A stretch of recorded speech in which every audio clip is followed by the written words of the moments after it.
bikaba bivugwa ko ikimero cye gikurura abatari bake mu bihumbi by'abamukurikirana ku mbuga nkoranyambaga.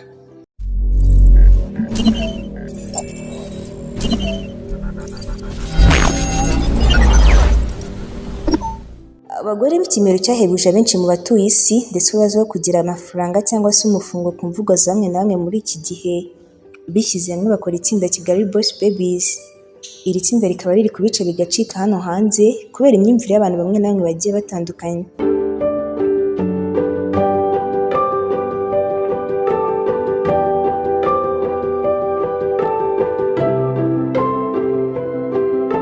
Ikaze mu kiganiro undi munsi musanga kuri YouTube channel yitwa Hirwa TV Show. Nigiye kukibagezaho ndi Isingizwe Edith nk'ibisanzwe. Ku mbuga nkoranyambaga by'umwihariko abakoresha urubuga rwa Instagram bamaze amasaha make batangiye kubona itsinda Kigali Boss Babies bigizwe n'abagore b'ikimero kandi bazwiho gutunga agatubutse. Ni itsinda rimaze igihe ariko ugiye kugenzura wahamya ko ryashyizwe ku karubanda uyu mwaka ku itariki ya 16 z'ukwezi kwa kane, akaba ariko kwezi turimo. Ni abagore barimo abitwa Gashema Sylvie, Queen Dulce, Christella, Camille Yvette, Isimbi Modo na Alia Cole. Abagore bose bahuriye ku kuba bazwiho kugira amafaranga atubutse no kubaho mu buzima buhenze, aho ku mbuga nkoranyambaga bakunze kugaragara batembereye mu mijyi ikomeye, bagenda mu modoka zihagazeho, abandi bataha mu nzu zifite agaciro k'amamiliyoni. Ikindi muri abagore bazwiho ni ubuzima bwabo bufite aho buhuriye n'imyidagaduro kuko harimo abakinnyi ba sinema, abamurika imideri ndetse n'abandi. Ni abagore bivugwa ko bamaranye igihe kirekire ndetse kandi bakaba bavuga ko batangiye kumenyana bakiri inkumi, ariko batangiye kuzamukana none kuri ubu bakaba bafatwa nk'abantu bagwije ifaranga, akaba ari nabyo byatumye bishyira hamwe kugira ngo barusheho kuzamurana.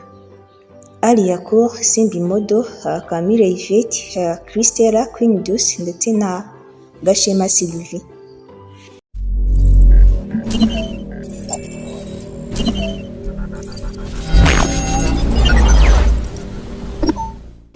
Isimbi Modo. Umunyamideli Isimbi Modo ni umwe mu batangije iri tsinda ribarizwamo aba bagore b'ikimero kandi akaba avugwaho ko agwije ifaranga. Isimbi Modo kandi akaba ari umwe mu bagenda mu modoka ihenze ariko izwiho kuba hari impano yahawe n'umugabo we.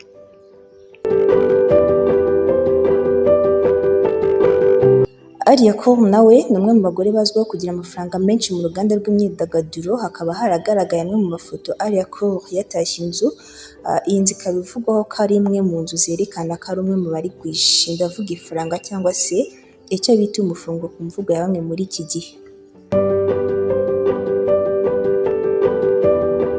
Gashema Sylvie nawe umugore w'ikimero ukundirwa cyane imiterere y'umubiri we kandi akaba abarizwa mu bagore bagenda mu modoka nziza, ariko akaba ari impano nawe yahawe. Nawe ni umugore ubarizwa muri iri tsinda ry'abagore b'ikimero ndetse bafite ku mafaranga. Uwitwa Queen Dulce nawe ubarizwa muri iri tsinda azwiho gukunda gutembera ahantu hatandukanye harimo n'imijyi ihenze ku isi, akaba kandi yaramenyekanye cyane ubwo yinjiraga muri sinema nyarwanda. Camille Yvette uri muri iri tsinda nawe ni umwe mu bakunze kugaragaza ko babayeho mu buzima buhenze kandi akaba azwiho ubwiza bugaragarira buri wese umuteyeho ijisho. Uwo bita Christella nawe akaba ari undi mugore ubarizwa muri iri tsinda, akaba azwi nk'umunyamideli uvugwaho kuba yaragwije ifaranga ariko akaba nawe ari umwe mu bakundirwa ikimero cyabo. Bikaba bivugwa ko ikimero cye gikurura abatari bake mu bihumbi by'abamukurikirana ku mbuga nkoranyambaga.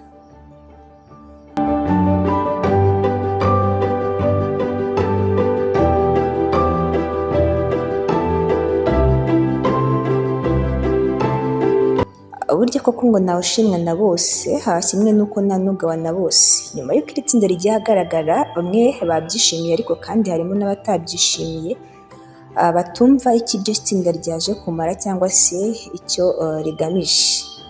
Ibi byagaragaye ubwo ku mbuga nkoranyambaga harimo na Instagram hagiye hashyirwaho komenti z'abantu batandukanye, abari kunenga ndetse harimo n'abashima, aho bamwe bagiye bagira bati ninkura nzaba nkamwe, bifatwa nk'aho ari motivasiyo babahaye.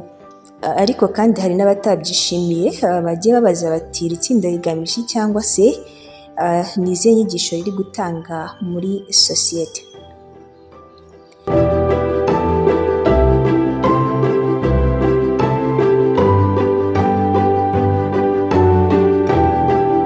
Ngahe nguko itsinda rya Kigali Boss Babies ryaciye ibintu hirya no hino, akaba ari incamake y'ibivugwa ndetse n'abavugwa muri iri tsinda.